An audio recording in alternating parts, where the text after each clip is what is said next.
হ্যাঁ হ্যাঁ, ডেন্ডি সেবন করতেছে। আপনি ডেন্ডি খান? না ভাই, ডেন্ডি খাই না ভাই।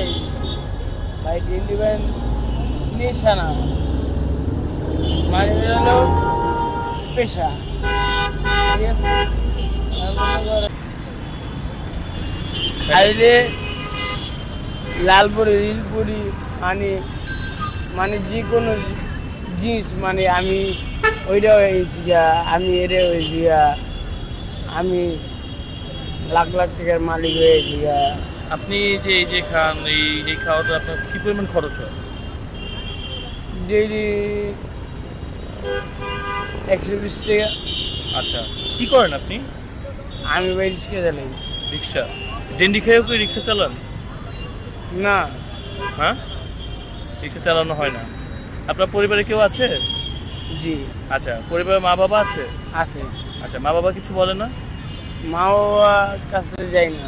কেন? যাই না, মনে কষ্ট। কি কষ্ট বলেন? ভাই কষ্ট ভাই, এখন কইলে ভাই শেষ হবো না ভাই। বলেন একটু, আমরা শুনবো আজকে।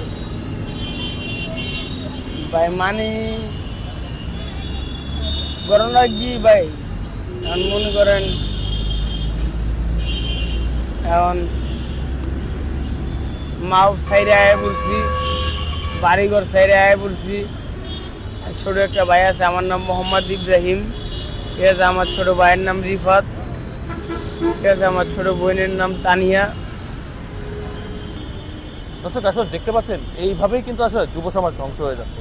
যুব সমাজে আজকে ধ্বংসের পথে তার অন্যতম কারণ কিন্তু এই ডেন্ডি। মুনতাসিম মামুন, ঢাকা।